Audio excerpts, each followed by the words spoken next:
Februari 2020 menjadi awal terungkapnya orang positif COVID-19 di Indonesia. Sejak kasus pertama ini diumumkan, lonjakan pasien positif terus terjadi dan kian meningkat setiap harinya. Pandemi COVID-19 bukan hanya menimbulkan masalah kesehatan saja, namun lebih luas dan rumit daripada itu, pandemi ini telah merubah tatanan kehidupan manusia, mulai dari segi sosial, pendidikan, budaya, ekonomi, hingga politik. Namun kali ini kita akan fokus menyoroti dari segi ekonomi. Sejak diketahui kasus COVID-19 terus muncul, pemerintah langsung sigap mengeluarkan protokol kepada masyarakat untuk melakukan lockdown, isolasi mandiri di rumah, physical distancing, hingga PSBB atau pembatasan sosial berskala besar. Peraturan-peraturan ini ternyata sangat berdampak pada perekonomian masyarakat. Mereka yang biasa bekerja harian di luar rumah, kini tak lagi dapat meraup rupiah. Produsen-produsen pun terpaksa harus mengurangi, bahkan tidak sedikit yang sama sekali tidak dapat berproduksi. Koperasi, UKM, serta UMKM merupakan usaha perekonomian yang kini sedang lesu akibat COVID-19. Banyak koperasi dan UMKM mengeluhkan omsetnya yang menurun drastis, sehingga menghambat perkembangan koperasi dan UMKM tersebut. Menteri Koperasi dan Usaha Kecil Menengah atau UKM Teten Mas Duki pada 9 Mei 2020 mengatakan bahwa sejumlah 1.785 unit koperasi dan 163.713 pelaku usaha mikro kecil menengah terdampak COVID-19. Koperasi yang paling terdampak COVID-19 ini bergerak pada bidang kebutuhan sehari-hari, serta bidang jasa dan produksi. Sedangkan, sektor UMKM yang terdampak, yakni makanan dan minuman, serta industri kreatif dan pertanian. Mari kita bahas lebih lanjut, bagaimana dampak COVID-19 terhadap koperasi dan UMKM di Indonesia. Koperasi. Kebanyakan koperasi yang terkena dampak COVID-19 ini bergerak pada bidang kebutuhan sehari-hari, bidang jasa, dan produksi. Para pengelola koperasi banyak yang mengeluhkan terjadi penurunan penjualan, kekurangan modal, dan distribusi yang menjadi terhambat.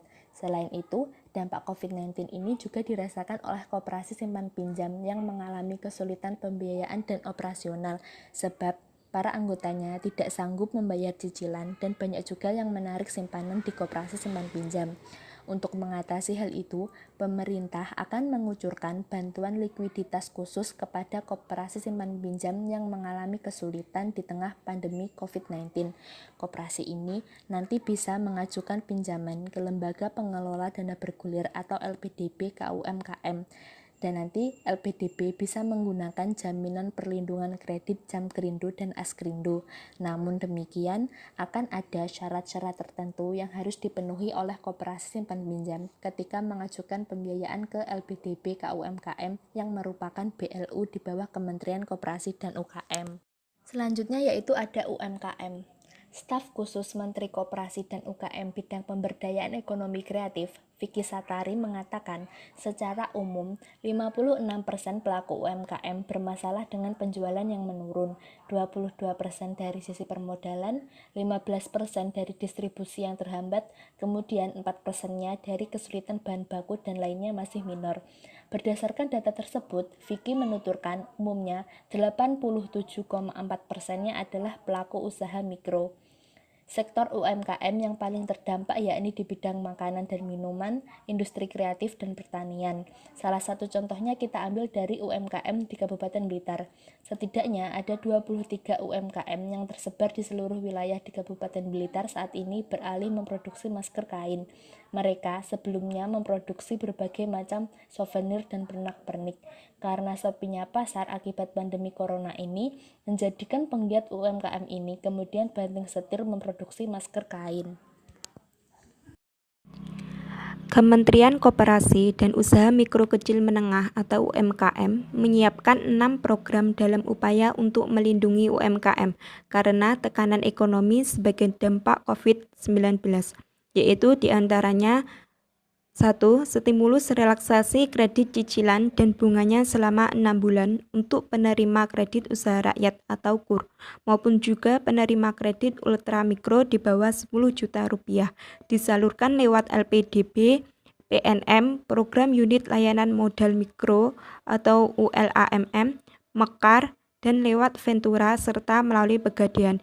Yang kedua, melalui suntikan pembiayaan baru, kredit baru khususnya ultramikro dengan menggunakan seluruh penyaluran kredit melalui KUR yang diperluas lewat berbagai saluran lewat BLU pemerintah, koperasi simpan pinjam, BPR maupun BMT.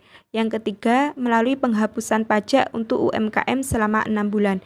Yang keempat, melalui perluasan bansos bagi ultramikro yang memang tidak bisa lagi berusaha. Yang kelima, melalui memberikan stimulus daya beli produk UMKM. Yang keenam, melalui program integrasi pelaksanaan bansos, kartu sembako murah dengan pelibatan warung-warung tradisional. Selain itu, Lembaga Layanan Pemasaran Koperasi Usaha Kecil Menengah atau LLP KUKM atau Semesco Indonesia membuka program dukungan daring bagi pelaku koperasi dan UKM terdampak pandemi virus corona. Untuk mengetahui persoalan apa saja yang sudah atau akan dialami, dengan adanya program ini diharapkan dapat meminimalkan dampak ekonomi pelaku koperasi dan UMKM, meningkatkan kapasitas SDM, membantu meningkatkan daya saing produk, serta mengembangkan bisnis pelaku koperasi dan UMKM. Walaupun pandemi COVID-19 memunculkan berbagai masalah bagi pelaku UMKM dan koperasi, namun ada kesempatan lain yang muncul. Pelaku UMKM dan koperasi bisa memanfaatkan teknologi informasi dan komunikasi. Hal ini dikarenakan transaksi perdagangan drastis elektronik menunjukkan peningkatan selama pandemi COVID-19 ini. Kebijakan-kebijakan pemerintah untuk melakukan physical distancing dan PSBB telah merubah pola konsumsi masyarakat dari konvensional ke daring.